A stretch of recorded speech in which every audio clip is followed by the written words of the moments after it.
Friends, स्वागत है हमारे यूट्यूब चैनल लर्निंग जंक्शन में। मैं आपको हमेशा इंग्लिश ग्रामर की न्यू टिप्स देती थी इस चैनल में, लेकिन मुझे कमेंट्स आ रही थी कि मैं आपको सेंट्रल आइडिया के बारे में कुछ जानकारी दूं। तो मैंने सोचा एक वीडियो पहले सेंट्रल आइडिया को, उसके बाद हम जैसे कोर्स लेके चल रहे थे इंग्लिश ग्रामर का, वैसे हम कंटिन्यू चलेंगे। और पहले मैं आपको थैंक यू बोलूँगी क्योंकि आप लोगों ने हमारा इतना सपोर्ट किया, हमको समझा। तो मैं आपको बताऊंगी सेंट्रल आइडिया।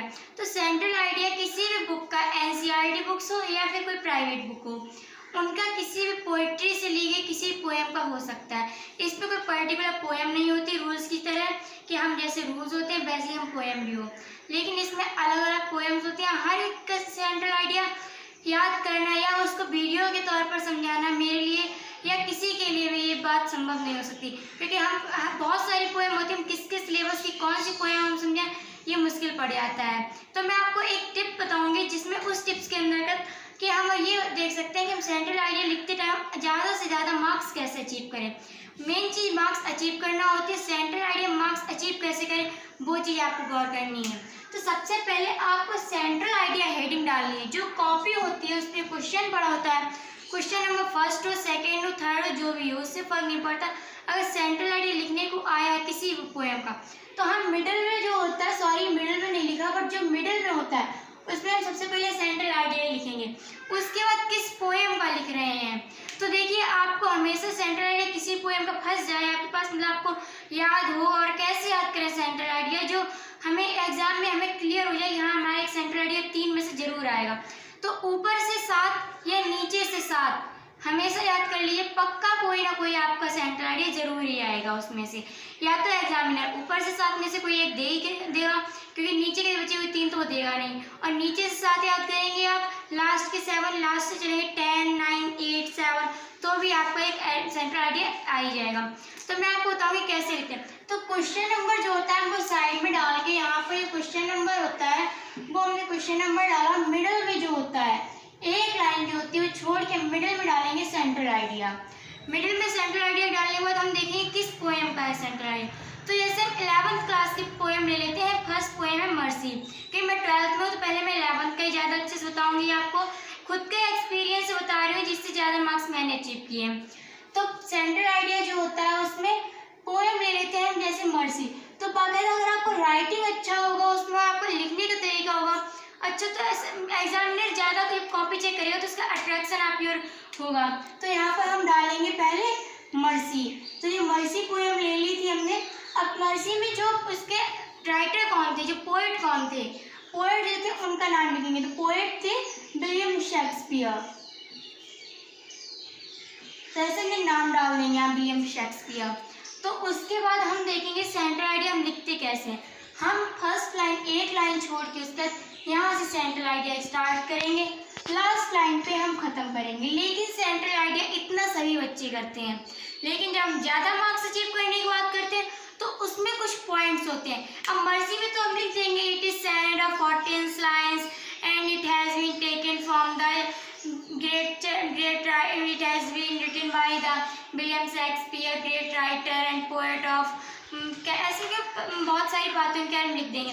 या फिर ये भी लिख देंगे कि ये जो है पोएम, ये कहते सैनेड से, एक सैनेड है 14 लाइनों का, ये एक नाटक से लिया गया है जो कि वेनिस वाला था, मर्चेंट ऑफ वेनिस में पोर्सिया अप्लाई करती थी साइलॉक के ऊपर, ये तो हम लिख देंगे। लेकिन ये तो सभी लोग लिखते हैं, लेकिन अट्रैक्शन कैसे टीचर की ओर होता है वो देखिए। हम सेंट्रल आइडिया जैसे यहाँ से हमने अपना सेंट्रल आइडिया किया कि इट इज, सॉरी यहाँ से हम डायरेक्ट स्टार्ट करेंगे जैसे it is sonnet of 14 line, ऐसे लिख दिया हमने डॉट डॉट डॉट, और जो भी लास्ट में था हमने लिख के छोड़ दिया। अब हम मार्क्स अचीव करने की जब बात होती है तो हम अलग से एक लाइन छोड़ के सेंट्रल आइडिया की जब यहाँ स्टॉप होता है, ख़त्म होता है, फिनिशिंग पॉइंट जो होता है, फिनिश से हम एक लाइन छोड़ के नीचे, एक लाइन छोड़ने के बाद हम यहाँ पर डालेंगे एप्रिसिएशन ऑफ द पोएम।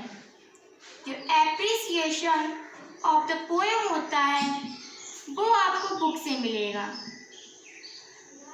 अब ये पोएम में क्या होता है देखिए, ये हर एक चैप्टर की पोएम में दिया जाता है। जैसे कि ये देखिए, जैसे एक बुक है मेरे पास राजीव प्रकाशन की है, इसमें बताया गया है कि यहाँ पर आपको देखिए बुक की स्टार्टिंग में जहाँ दिया जाता है about about the poet, about the poem वहाँ पर दिया जाता है।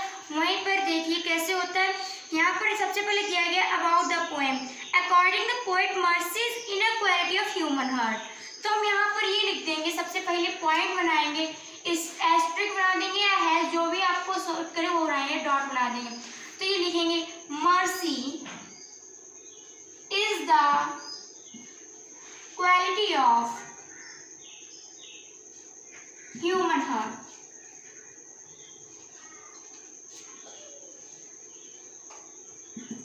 ये लिख देंगे। फिर दूसरा पॉइंट बनाएंगे। अब दूसरा पॉइंट क्या, अब हम लिखेंगे कि William Shakespeare was born Stratford on Avon on the April 23, 1564। तो ये उनका दिया गया कि उनका बर्थ कब था, लेकिन बात जब हम एक्स्ट्रा मार्क्स क्योंकि हमने सेंट्रल आइडिया पहले से ही फिनिश कर लिया, तो हम विलियम शेक्सपियर के बारे में नहीं लिखे, वही ज़्यादा अच्छा रहेगा। हम पोएम के बारे में लिखेंगे। अब इसमें दूसरी लाइन जो दी गई है, इसमें लिखा है it suits the distribute and excited minded. और क्या दिया गया इसमें देखिए, इट इज़ डिवाइन क्वालिटी, मतलब एक दैवीय पावर है। ये तो हम इसमें सेंट्रल आइडिया जो लिखेंगे उसमें हम बता ही देंगे कि mercy is a divine power, it is better than a Kings crown. लेकिन जब बात होती है यहाँ पर एप्रिसिएशन ऑफ द पोएम लिखने के लिए, तो यहाँ पर देखिए जो मर्सी है उसमें यहाँ पर एक लाइन जोड़ देंगे, it is sonnet of 14 lines. या फिर कोई अगर ये पोएम नहीं कोई और पोएम है तो उसकी क्वालिटी क्या थी, हम वो क्वालिटी ऐड करेंगे इसमें। जैसे कि जो सेकंड पोएम थी उसमें था सेकंड पोएम में कि वो ऑब्जेक्टिव पोएम थी, वो बुक्स के ऊपर 10 स्कॉलर ली जा रही थी। लेकिन यहाँ पर जब हम बात इसमें मर्सी की कर रहे हैं, जो हैशटैग पोएम ने लिए मर्सी, अब इसमें राजीव प्रकाशन की बुक है, इसमें दिया गया लास्ट में स्पेशली दिया था एप्रिशिएशन ऑफ द पोएम। तब वहाँ से भी 2 लाइन ले लेंगे। हर पोएम की starting about the poem, about the poet and appreciation of the poem हम एक नोट्स के रूप में कलेक्ट करेंगे। जब हम नोट्स के रूप में उसे कलेक्ट करेंगे तो हम उसको फिर लर्न करेंगे। लर्न करने के बाद हम हर एक पोएम की, हर एक सेंट्रल आइडिया के मिडिल में पहले चैप्टर में पोएम का नाम, फिर साइड में पोएट का नाम, एक लाइन छोड़ने के बाद direct central idea, finishing point की एक लाइन छोड़ने के बाद हम एप्रिसिएशन ऑफ द पोएम या फिर about the poem, about the central idea ऐसे के लिखें। और एस्ट्रिक या हैज बना लें, जिससे जो एग्जामिनर होता है उसका कंसंट्रेशन अपनी तरफ खींचेंगे, उससे किधर भी भटकाएंगे। बहुत सारे बच्चों के कॉपी चेक करते हैं, सेम मिलते हैं, तो उसके बाद वो ये देखता है कि किस बच्चे का सबसे ज़्यादा अच्छा लिखा है। जब हम कुछ इसमें से अलग करेंगे, अलग लिखेंगे, तो उसमें पता चलेगा कि हम कैसे करते हैं। तो यहाँ पर एप्रिसिएशन ऑफ द पोएम या फिर स्टैंडर्ड ऑफ ए पोएम या फिर अबाउट द पोएम लिख के हम इसको करेंगे समाप्त। Thank you. और आपको मेरी वीडियो पसंद आई, लाइक एंड